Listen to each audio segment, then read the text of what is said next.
Hour, Chris Canty today. Good morning, everybody. How are we doing today? Smalls, Casey, how are you guys? I'm wonderful. I'm excited to be here. I too am wonderful and also excited to be here. You work here every day. You can't go with the excited to be here again. Wait. I'm excited to be here every day. I'm in my home office. I also work here every day.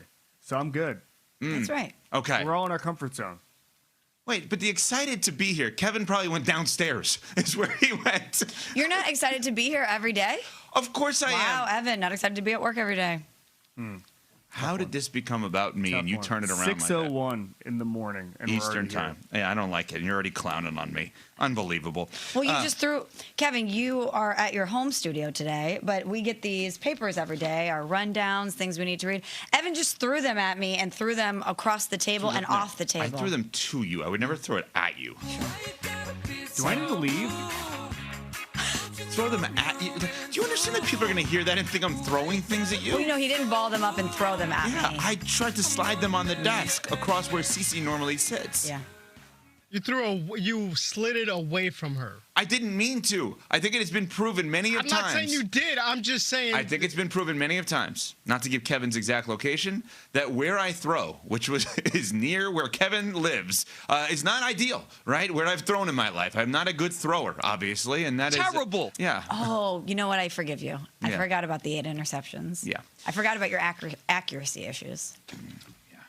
I had a terrible game against a team where Kevin's kids are going to go to high school. Is that true? You did? Anyway, we can move on. See that jersey behind him, Kevin? Was that against Merrimack High School? No. It was against Merrimack, so Nyack. it's It was against fine. Nyack. Okay. Yeah. Okay. Tough place to play, though, It is. notoriously. Yeah. Jason McCourty will tell you that.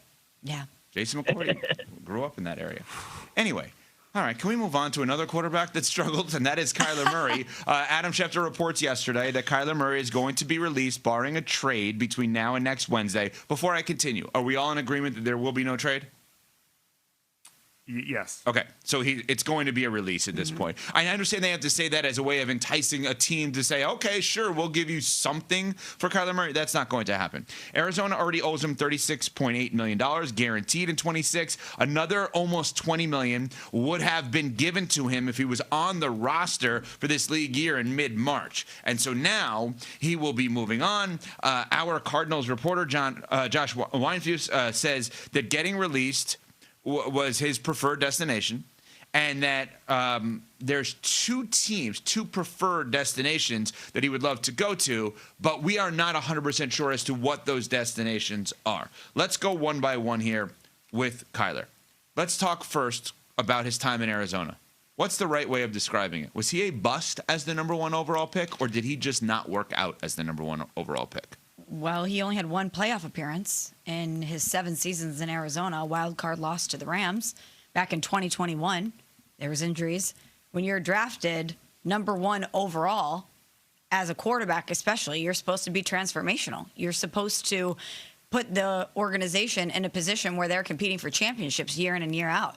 So if that's the bar that you're trying to measure Kyler Murray's Arizona Cardinals career by, I would say it was a failure. Failure is too strong. I'd call it a disappointment. He wasn't a bust. Josh Rosen was a bust, who was drafted in the first round the year before. But he won Rookie of the Year. He was a 2-time Pro Bowler. I know that doesn't mean anything, but that's just sort of a gauge that he was maybe in the top few NFC quarterbacks at some point during his tenure there. They didn't win a lot. It felt like the fact that they drafted him held them back a little bit, just in the sense that you're signing him to this big contract. He had his limitations. You're trying to game plan around those limitations. So I was actually thinking about this last night. Steve Keim, who was the GM of the Cardinals, said that drafting Kyler Murray got him an extension, and that Nick Bosa, who was number 2 in that draft, was the best football player available, but that would have gotten everybody fired. And so I think sometimes the quarterback position is used as job preservation. That was true here. But I often wonder, like, Nick Bosa was the pick in that draft, and I think that he'd obviously still be contributing to the Cardinals if he was there. And Kyler Murray, it's not a failure, but it is a disappointment. So where does he go now, and can he elevate a team into a contender status? Yeah, it depends what the team is. He can't elevate anything. Let's start there. He can't elevate anything because we already saw him not elevate a Cardinals franchise that did have some talent during his tenure there. And they had, 8-game, 9-game runs where they rattled off a bunch of wins, but they couldn't do it consistently. Some of that was his limitations. Some of that, I think, I don't think the rumors of his video game stuff, I don't think that was totally unfounded. I don't think that was out of nowhere. So maybe there was a part of that as far as never being able to put together, an 18, 19 type of game run that goes into January. That didn't really happen. But we had this discussion a couple weeks ago when I was filling in. Mac Jones, I think, is the type of guy who makes the Vikings into an immediate contender because of how good that roster is. I'd put Kyler Murray in that bucket too. So if he goes to Miami, are the Dolphins going to be contenders? Absolutely not. But if he goes to Minnesota, yeah, definitely. So it's not about elevation. It's about fitting in and being the answer at quarterback. And look at this. Malik Willis, people are saying he's going to get $30 million. Kyler Murray's a lot better than that. Is he? Yes. He's definitely a lot better moving forward than what Malik Willis will give you. Uh-huh. Yes. Yes. I don't. Well, why? I don't think it's particularly close. Well, then why would you say that he's not going to elevate anything? If you think he's better than the guy that most people going into this free agency period would say was the best quarterback on the market of known commodities, right? We weren't 100% sure if Kyler was going to be available. We weren't 100% sure if Daniel Jones was going to be available. We weren't 100% sure if Kirk Cousins was going to be available. Mac Jones would be by way of trade. So I'm talking about, and we don't even know if he's going to be available. Strictly free agency. Malik Willis was looked at as the guy that was considered the best. He also may be the guy that replaces Kyler Murray, ironically enough, in Arizona. But you're saying a guy simultaneously, Kevin Clark, cannot elevate anyone, yet is significantly better than the best quarterback on the market per most people. Well, that's a supply and demand thing. Malik Willis has started 3 games in Green Bay. 3 games. Do you want to give money to somebody who started 3 games? Go ahead. Kyler Murray has a track record of, again, high floor, low ceiling. We've seen it. Okay, better than people think at throwing over the middle of the field, but certainly has limitations because of his height. By the way, if Kyler Murray was 6'3", he'd be the greatest football player of all time. But let's put that aside. I think that no, he wouldn't be. I'm not going to put that aside. That's insane. Are we just going to dismiss how many turnovers he has? Are we going to dismiss 60. the decision making? 6'3"? If he was 6'3", does he work harder? I hate doing this. The organization has told us he doesn't study the sport in the way that Mahomes would, or Lamar would, or Josh Allen would, or some of these other guys. Jaden Daniels. They told us this, and I'm having a tough time shedding that. I don't like short quarterbacks, and I'm not going to assume if he's 6'3" that all of a sudden he's going to be great. Okay. Well, we can put a pin in this. What would happen if Kyler Murray was 6'3"? We can put that aside. You don't think we'll ever be able to prove that one? I don't know if we're going to be able to run the tests on that. But Malik Willis has started 3 games, and there's a long track record, whether it's Matt Flynn or some of these other guys, where they look good in short samples. Again, in a Green Bay offense, they had a lot of talent. Had obviously Matt LaFleur, who's really good at scheming it up. He had everything going for him. Kyler Murray has not had a lot going for him in Arizona. Green Bay is a significantly better franchise. Mm-hmm. And he's also played a heck of a lot more games than Malik Willis. I don't think it's particularly close. If you're saying, first of all, you have to spend $30 million on either of these guys, I'd rather spend $30 million on Kyler Murray. But you're not going to have to. He's going to be able to sign, if he wants to, for the absolute league minimum of $1.3 million.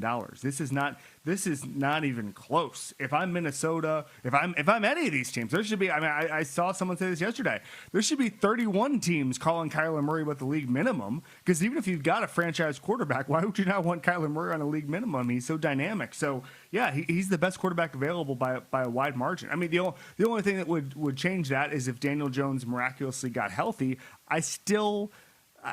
Even coming off an Achilles, that would give me pause. So there's no chance a quarterback better than Kyler Murray becomes available this offseason.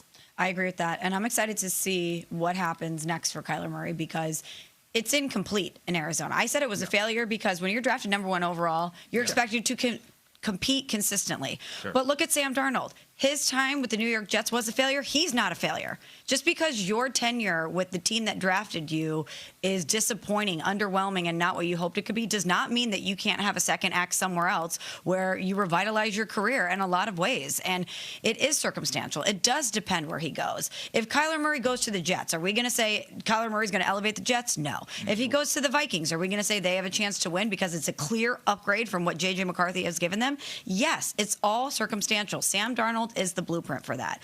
And even though Kyler Murray has been disappointing in Arizona, not only because of the turnovers and the independent study clause and all of that, he's missed 27 games in the past 4 seasons. He hasn't been healthy either. So there's just a lot of data points that are incomplete for me, and I'm very interested to see what happens next for him because he is very, very talented. I may be too hung up on one part of this, but if you're going to assume that Kyler Murray is going to revive his career elsewhere, and you used Sam Darnold and Baker Mayfield and Daniel Jones and Geno and all these guys, am I missing anybody in that category, right? I may be too hung up on the idea that none of the first round, quote unquote, failures or almost failures ever were good with the second team. It was always the fourth team and beyond. Like they had to go through even more to get really good. Jared Goff got to a Super Bowl and is arguably he's a different case study. Different case. Matthew Stafford didn't win with his first team, but certainly was not a failure with his first Incredibly team. productive. You couldn't even ask that question about him. There was no questions about him. Period. It was Correct. about the organization he was employed by. Correct. So where is the example? If Kyler Murray is going to be great with the second team or good enough with the second team, where's the example of that? Where's the track record?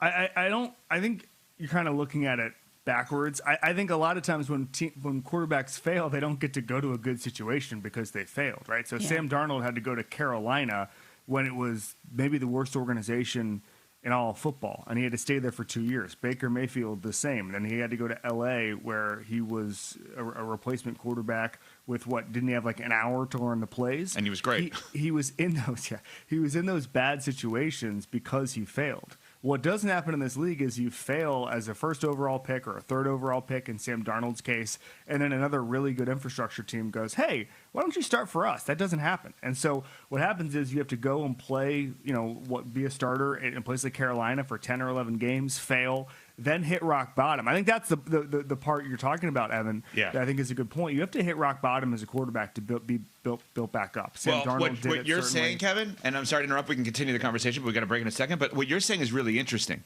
What you're saying is Kyler